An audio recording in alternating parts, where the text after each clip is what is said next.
everybody, this is Sherry with CPR, Craft, Pray, Repeat, and I just want to share some journals with you that I've been making, and I've had a lot of fun doing them. I've posted some on Facebook to share with my family and some of my friends, and I believe I've even posted one on Instagram, so I wanted to get them up so I could share them with you guys. Actually, I planned on doing that before I posted them anywhere else, but that didn't work out that way. Things are going a little slow here in Virusville because I think part of it's because I can't get out of my pajamas. If I could get out of my pajamas, I think I might be more functioning. But I'm not going to get out of my pajamas until this is over and I have to go somewhere. So, just going to keep it real here, folks. I'm going to start by sharing with you what I used. I actually bought these two stamp sets together from Penny Black. And this one is called Furry Smile. It's adorable. And then this one is called In My Garden. And I used this flower cluster here, then this flower, and this flower. So I still have these two to use. So I really like this. And then I used a couple sentiment stamps. And I think I'm missing one. Yes, I am. Got it. I used this one by Pink and Main, and it's called Smile, and I put Smile, It Looks Good on You. Then this is from Sweet and Sassy, and I love their sentiment stamps. And this one is called His Piece, and I used this one right here. And then the very last one I used is another Sweet and Sassy, and it says, You are so very special to God and to me. And these are what I use to make these three journals, and I'll be right back to share them with you. I have been having so much fun playing with these. Now this one I turned more into a notebook than I did a journal.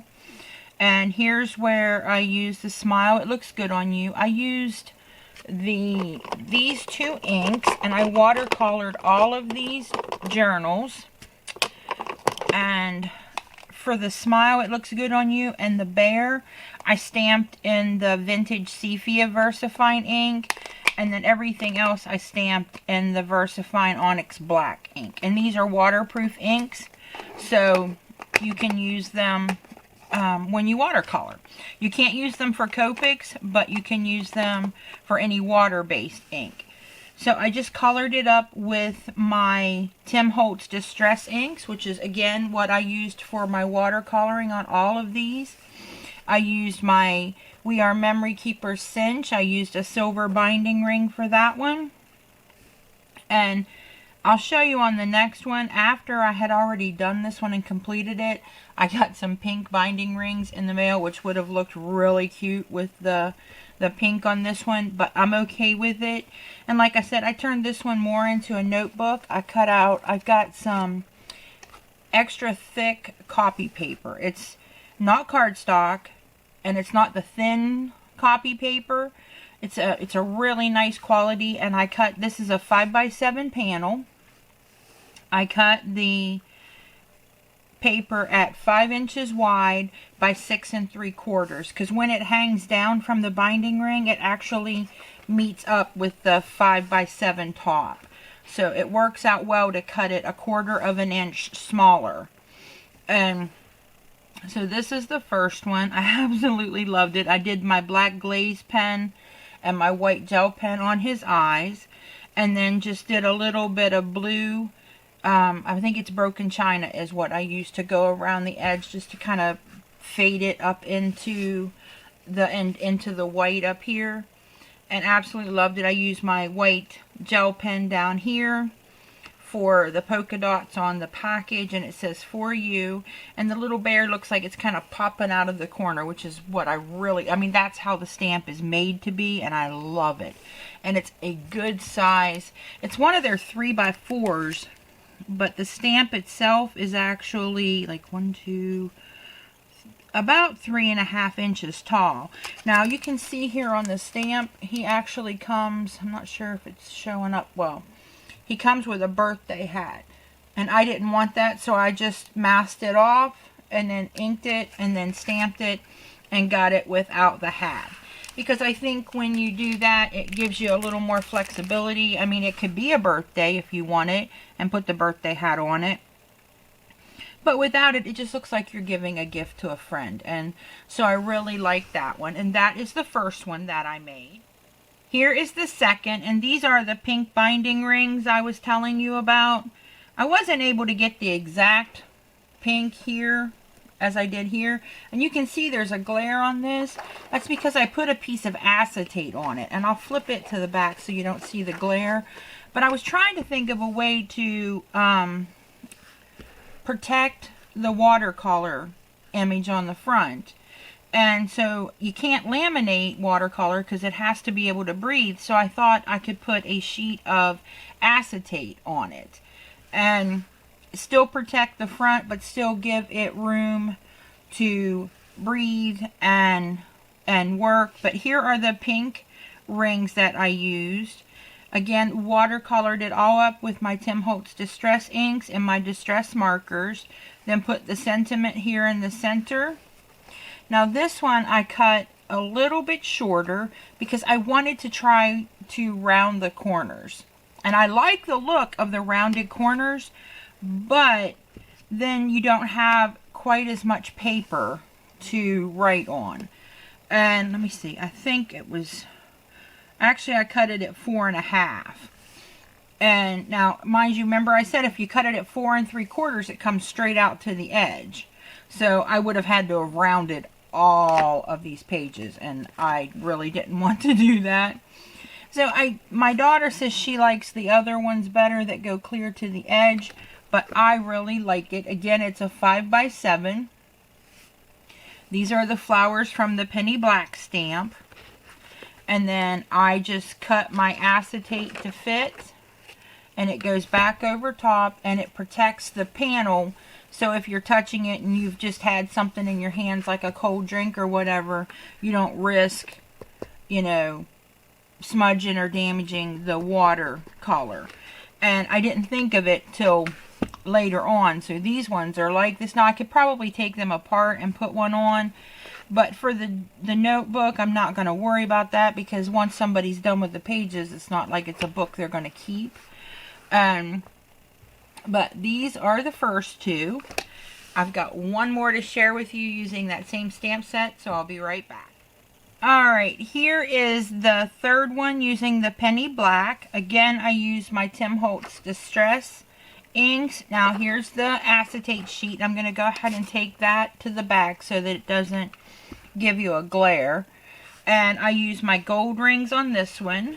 I used silver on this and pink on that. So I've got a variety of the binding rings, and I really like being able to switch them out to what I think works best.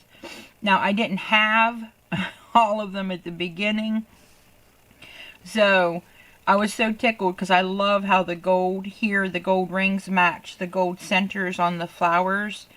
And I colored it up with my Distress inks. Oh, I don't think I have it here. It's the Hello Lovely stamp set. And I put it back. But I used it for these little splotches. These little tiny splotches. I love them. And I just thought it gave some really cute character. And I actually used my Memento inks to ink this with, which are normally water reactive and would smear if you touch it with water.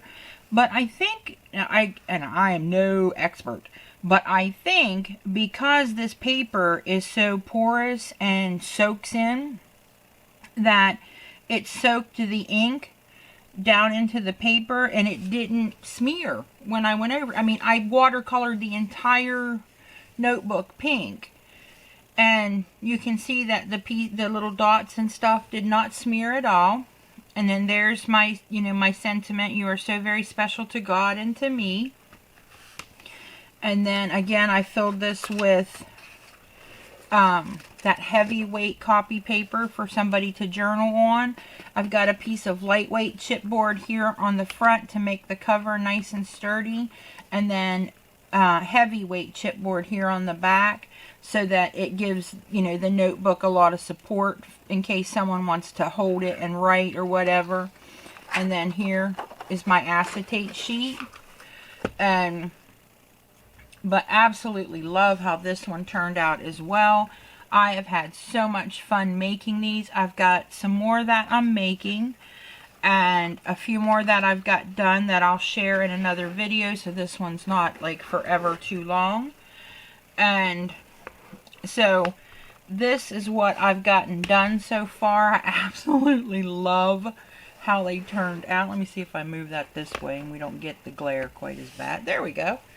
And so these are what I've gotten done so far, and I've had so much fun doing the watercolor with the distress inks. It's just really relaxing because you don't have to worry about your shadows or uh-oh, I didn't do that just right, because the water kind of takes over and moves the stuff where it wants to move it. And you can see it more on this one because I did them all differently. Some I put the water down and then added the inks, and some I added the inks and then used the water to pull it out into the image, which is what I did on this one. And so it really, the water kind of takes over and does what it's going to do, and there's not a whole lot you can do about that. So it just takes the stress out of it for me, and knowing that it doesn't matter how I put it together, it's going to do its own thing, and it's watercolor, so it's not meant to be perfect. And so it's just really been relaxing to me and helped me get through some of the stress of all of what's going on. And you know, Mariah and I have sat and colored during some of this time, and my daughters helped me with some of this, and it's just been a great time. I mean, it's a horrible time for our country, but a great time for me to be with my family, and that's been incredible. So I just wanted to share these with you. If you have any questions, leave them below, and I'll do my best to answer them. I am no watercolor expert by any means, but I'll share with you what little bit of knowledge I have. And if you like this video, give it a thumbs up, and remember to practice your CPR. Craft, pray, repeat. Thanks for visiting me today, and happy crafting. Love you all. Bye.